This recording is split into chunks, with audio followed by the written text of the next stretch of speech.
importante para nuestros niños como es la nefritis lúpica y evitar lo que nosotros todos queremos, ¿no? Que este niño acabe en diálisis.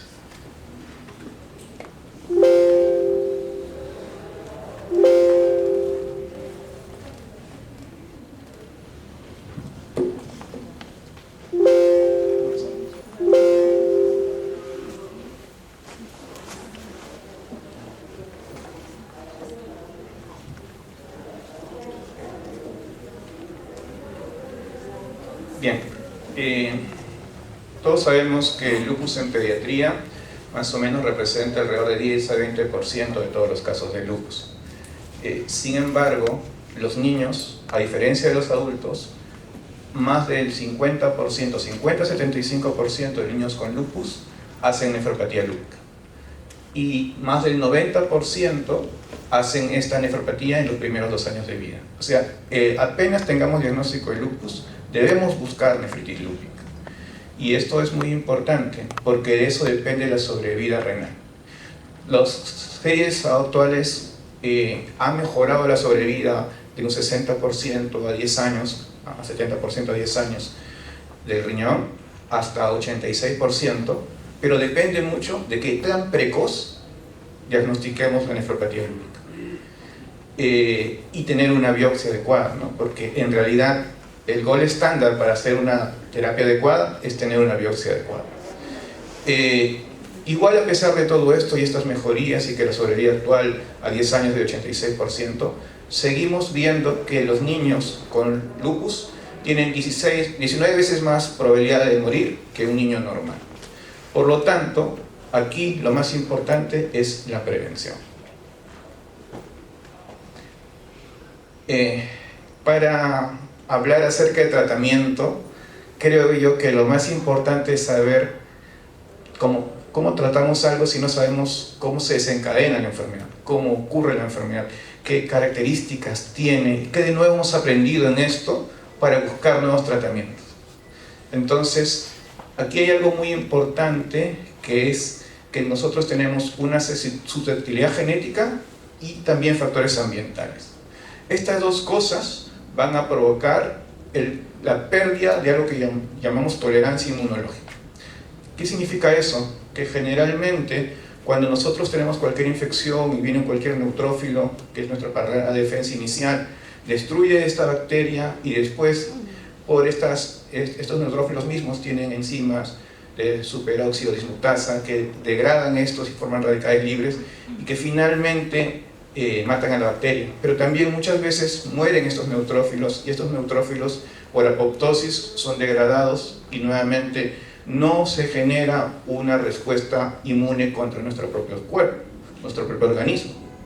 Existen factores ambientales, estrés, algunos virus, algunos fármacos que pueden alterar esta respuesta inmunológica. Generan metilación del DNA, modificación en las histonas, crean cosas que alteran la formación de las células, alteración en su DNA, que provocan la aparición de lupus. Entonces, la piedra angular del inicio del DES es la pérdida de esa tolerancia inmunológica. Los autoantígenos nucleares es lo que generalmente van a ser expresados como extraños. Y estas células presentadoras de antígeno normalmente no llegan a captar estos autoantígenos nucleares porque rápidamente son procesados y no se ven. Cuando hay defecto en la apoptosis de estos neutrófilos, estos autoantígenos nucleares son expresados y son captados por las células dendríticas que se convierten en células presentadoras de antígeno y lo llevan al linfocito T. Y una vez que lo llevan al linfocito T, empieza toda la cascada inmunológica y ya no hay nada que hacer. Entonces, tenemos que estos defectos genéticos también pueden ser exacerbados por alteraciones en el complemento. El complemento tiene sustancias que generan opsonización, es decir, aglutinación de parte del complemento para fagocitar bacterias encapsuladas. Tienen quimioquinas que son atrayentes en el neutrófilo, favorecen la quimiotaxis de neutrófilos, y todo eso puede generar mayor acúmulo de estímulos y disminuye la eliminación de estos autoantígenos.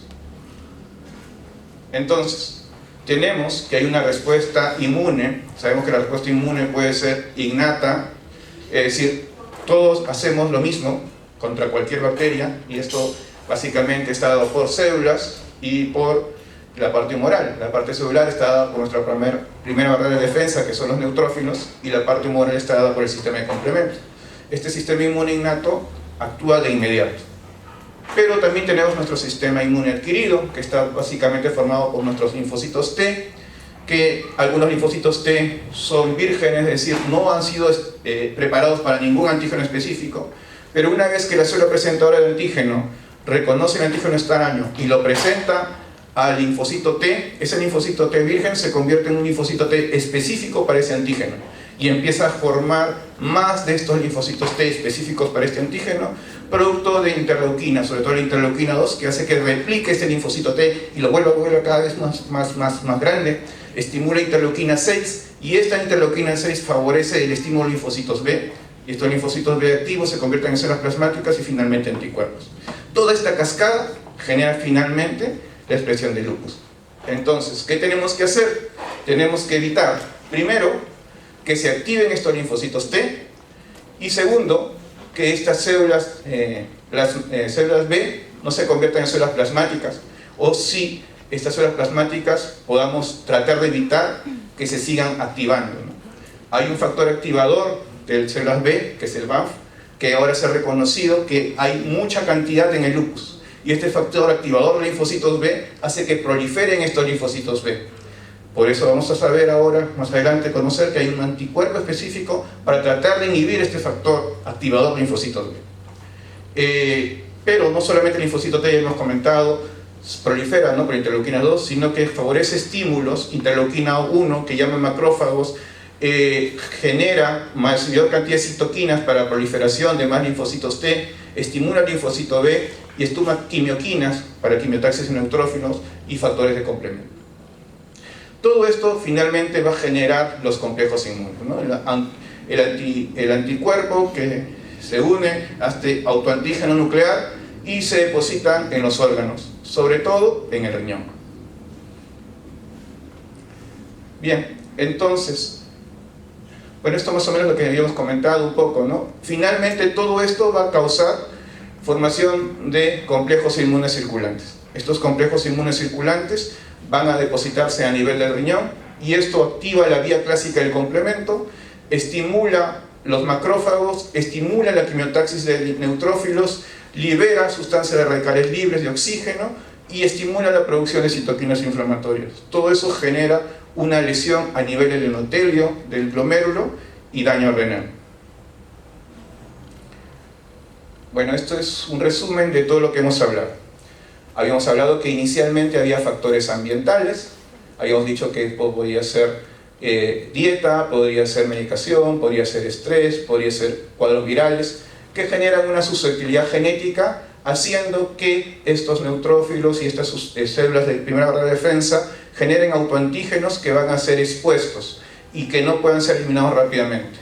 Una vez que ocurre esto, se pierde la tolerancia inmunológica y se exponen estos autoantígenos a la célula presentadora a la célula dendrítica, que se convierte en célula presentadora de antígeno, y esto lo lleva al linfocito TSD4. Acá hay un complejo mayor histocompatibilidad tipo 2 que estimula esto, hay una co-señal, coestimulación, y esto estimula la liberación de linfocitos TSD4, o mejor dicho, la especialización de este linfocito TSD4 en este antígeno. Una vez que este linfocito TSD4 se convierte de un linfocito T inespecífico a uno específico para este antígeno, va a generar mayor formación de linfocitos B para crear anticuerpos propios, únicos para este antígeno. Una vez que se crea esto, se crean células plasmáticas, aumenta la formación de anticuerpos, se unen los inmunocomplejos por el torrente sanguíneo y van a la membrana basal glomerular y se pegan muchas veces en la parte donde no hay membrana, ¿no?, que es las células mesangiales. Por eso se depositan ahí anticuerpos, se depositan C3, porque si se dan cuenta, la barrera de filtración glomerular, hay una parte que no tiene membrana basal, que está al centro, que está ocupada por la célula mesangial interna, y por ahí es donde más depósitos hay. Bien, entonces, lo importante es hacer diagnóstico precoz de lupus. Pero ¿cómo hacemos diagnóstico precoz de lupus si muchos de todos estos criterios diagnósticos son en adultos? Y en niños no hay diagnósticos específicos, criterios diagnósticos específicos. Tenemos que asumir los criterios de los adultos.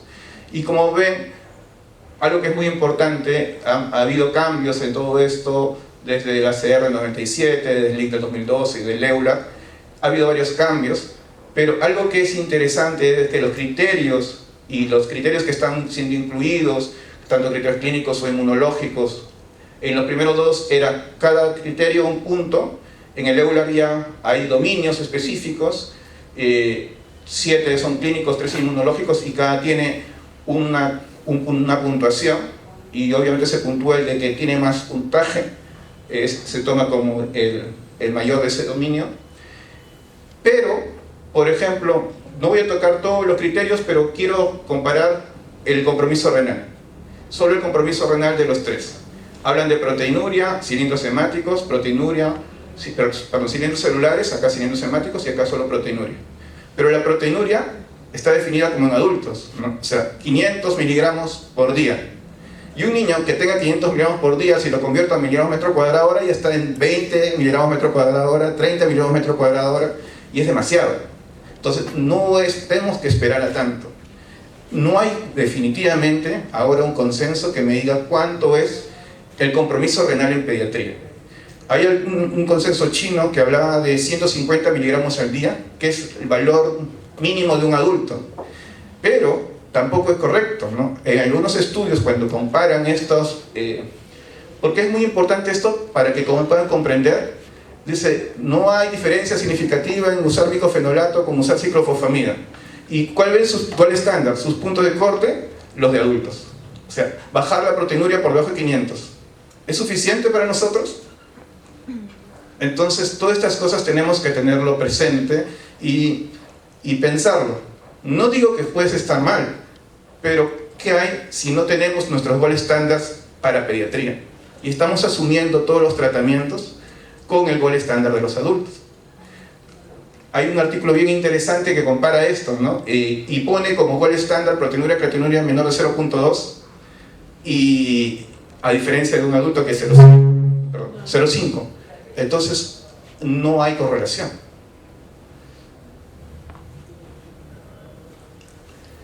Bien, esta es otra cosa muy importante. Para tener un buen tratamiento, necesitamos hacer un buen diagnóstico de la nefritis lúpica. Y por ende, necesitamos una biopsia. Necesitamos biopsiar siempre. Tenemos nefritis lúpica, es igual a biopsia. Y el otro punto importante, cuando hablamos de nefritis lúpica, apenas haya proteinuria significativa persistente. Yo no voy a esperar a que tenga 500 miligramos por día para biopsiar a ese paciente.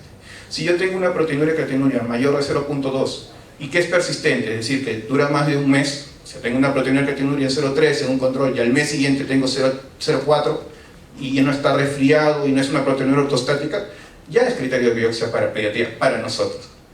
Ahora, esto es muy controversial porque nadie se pone de acuerdo, pero la mayoría, la tendencia actual por todo esto es hacer agresivos en la biopsia en los niños con nefritis lúpica. Es decir, cambiemos los criterios a criterios pediátricos, que no existen, que no está determinado, pero creo que es vital para mejorar nuestra sobrevida. Y nos ha dado muchos frutos porque hemos tenido pacientes que tenían proteinuria significativa y ya tenían un hallazgo histológico de una focal, de una glomerulonephritis focal, ¿no? Y entonces nos evitamos que el paciente nos llegue descompensado en anasarca, con compromiso pulmonar, cuando podemos hacer el diagnóstico más precoz y darle un tratamiento previo. Esta clasificación histopatológica, que ya tiene varios años, desde el 2003, es muy buena, pero ahora tendría que mejorarse porque se nos escapa una nueva entidad. Esto es lo que ya comenzamos, todos sabemos muy bien cuándo es una lupus focal, cuándo es una nefritis lúpica difusa, que son los más severos, cuándo podemos tener una mesangial mínima o mesangial proliferativa, cuándo tenemos una membranosa o cuándo ya llegamos demasiado tarde. Pero todos tienen que ver con la lesión a nivel de este componente, ¿no? Este es lo que normalmente ocurre, ¿no? La membrana basal ocupa casi siempre 3 capilares, ¿no? Y vemos que la membrana basal no rodea todo el capilar. Hay una parte del centro que básicamente está dada por la célula mesangial interna, que es la que fagocita todas estas cosas. Pero cuando hay una lesión por complejos inmunes, se va llenando todo eso. Por eso es que cuando vamos a la inmunofluorescencia y tenemos que ver depósitos, deben ser en las células mesangiales, específicamente ahí. Y más aún, mucho más importante, hemos aprendido ahora que todas las biopsias de nefritis lúpica deberían tener microscopía electrónica, porque se nos va a pasar una entidad nueva, que es la podocitopatía lúpica. Entonces, todos los pacientes ahora, no solamente tenemos que ver todas estas entidades que ya mencionamos, sino tenemos que pensar en esto también, que es la podocitopatía lúpica. ¿Y qué es la podocitopatía lúpica? Es una característica, un síndrome nefrótico por cambios mínimos, donde no hay proliferación endocapilar, no hay depósitos en la pared capilar, puede existir algo en el mesangio, y casi siempre se presenta al inicio del lupus. Los ANA pueden ser positivos, a veces de los anti-NEA pueden ser negativos, puede tener complemento normal, y manifestaciones extrarrenales más frecuentes son las cutáneas, hematológicas, y funciona como si fuera un síndrome nefrótico, ¿no? Ahí hay que manejarlo como si tuviera dosis altas de corticoides, como si fuera un síndrome nefrótico primario, ¿no? Y muchas veces pueden tener recaídas, y ahí usamos calcineurínicos sobre todo, y micofenolato. A ver, entonces, estábamos en esta parte de acá, ¿no?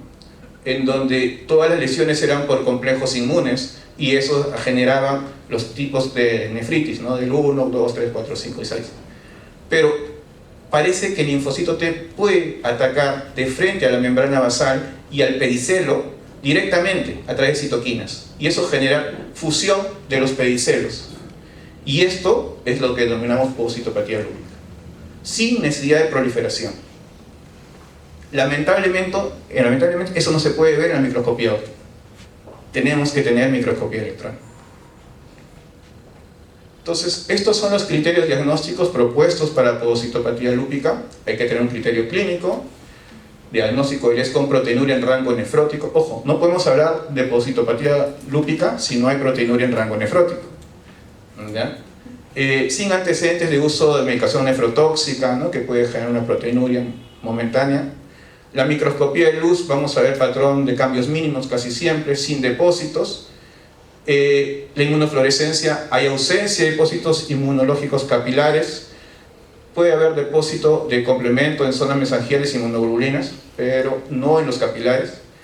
Y lo más importante, la fusión podocitaria tiene que ser más del 50%, típicamente más del 70%, con depósitos electrón densos mesangiales y ausencia de depósitos electrón densos subepiteliales o subendoteliales. O sea, no es la proliferación difusa, ¿no? Es en el mesangio. Y para hacer el diagnóstico tiene que cumplir los 4 criterios. Pero si no tenemos microscopía electrónica no podemos hacer diagnóstico de podocitopatía lúpica, en teoría. Bien, una vez que hemos visto esto, vamos a repasar un poco los pocos consensos que hay de tratamiento de nefritis lúpica en pediatría.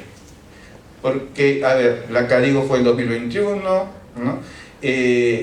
La de la Sociedad de Reumatología fue el 2019, pero todos son de adultos, y hay un acápite chiquito que dice: en pediatría no hay estudios suficientes, se recomienda asumir el mismo algoritmo que en adultos. Y entonces nos quedamos, los pediatras nos quedamos, ¿qué hacemos? Ok, esto es un poquito antiguo, ¿no? Pero básicamente era el régimen inicial, que es el de inducción, y el régimen de esteroides, ¿no? La inducción usa ciclofosfamida y usa micofenolato. Micofenolato, según el CARRA, es 600 miligramos por metro cuadrado por dosis, 2 veces al día, por 6 meses, 24 semanas, máximo 3 gramos por día. Y la ciclofosfamida, cada 4 semanas, por 24 semanas, es decir, 6 meses, 500 miligramos por metro cuadrado de superficie corporal, hasta 1.5 gramos por dosis. Aquí hay que tener en cuenta que hay que chequear bien cuántos son los glóbulos blancos para ver cuánto es la siguiente dosis, cuánto es nuestra dosis máxima. Recordar que nuestra dosis máxima total no es pasar los 180 miligramos kilo. Y el régimen de tratamiento, los pulsos son de metilprednisolona 30 por kilo por 3 dosis, máximo 1 gramo por dosis. Y había un tratamiento endovenoso, ¿no? Donde le hacían los 3 pulsos y luego le daban un pulso una dosis de 10 miligramos inicialmente cada semana, luego cada 2, cada 3, cada 4 hasta terminar. Eso es el tratamiento endovenoso. Y el tratamiento bioral era básicamente 2 miligramos por kilo, y en niños más grandes 60, 80 miligramos por día, y a 6 meses lo bajaban a 0,5 miligramos por kilo o 20 miligramos día.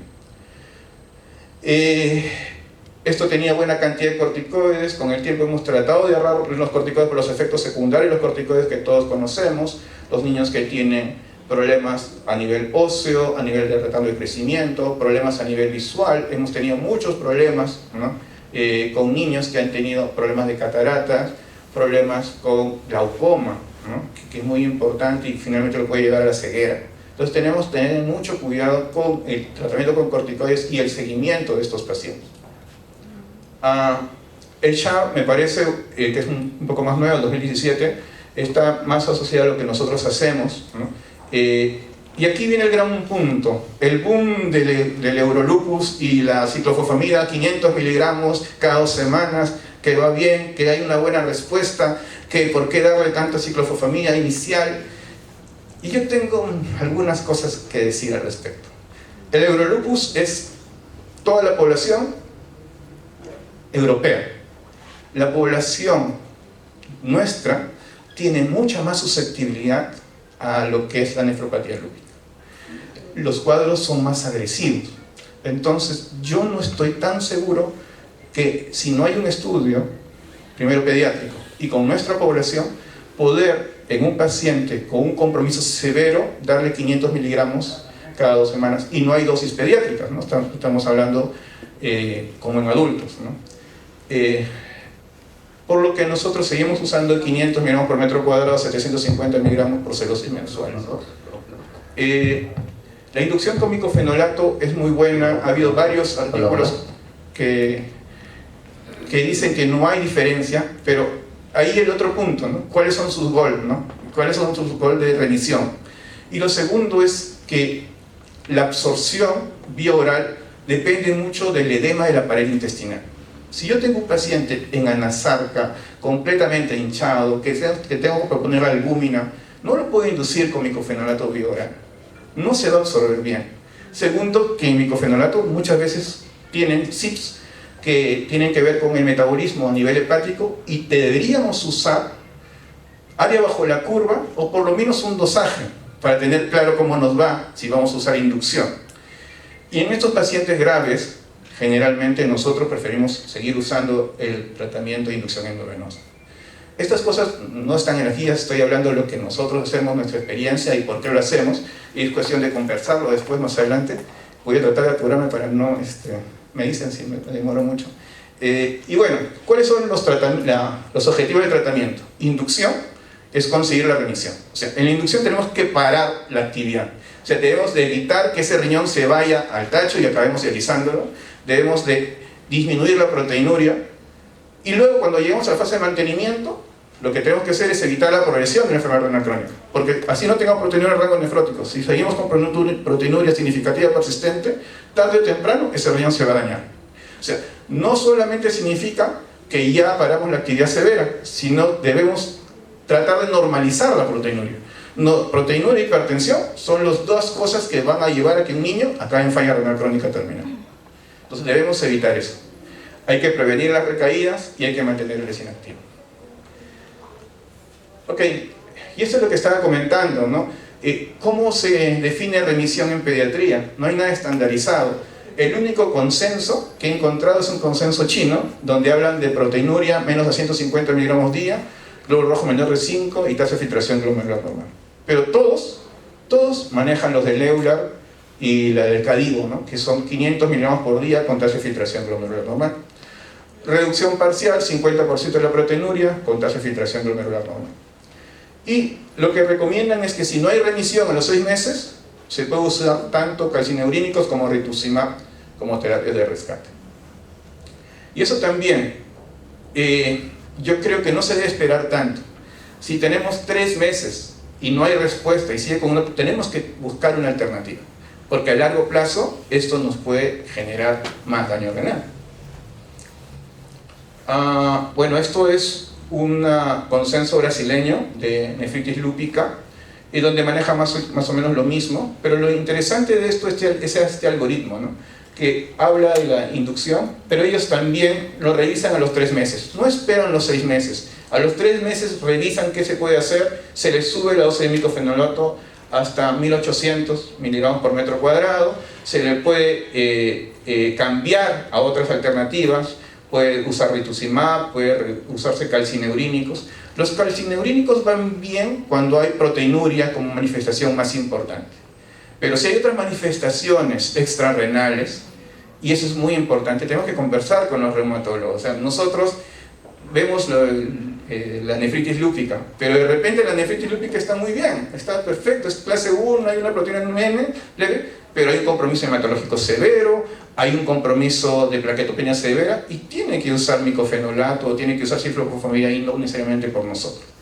Y al revés, ¿no? Él lo puede ver muy bien, y de repente hay una nefritis lúpica tipo 3, y le están dando acetopridina o micofenolato, pero por el riñón, a dosis baja, tiene que usar dosis de inducción. Entonces, tenemos que conversarlo y manejar en conjunto, ¿no? Creo que el trabajo en equipo es lo que puede hacer que el niño tenga mejor chance de sobrevida renal.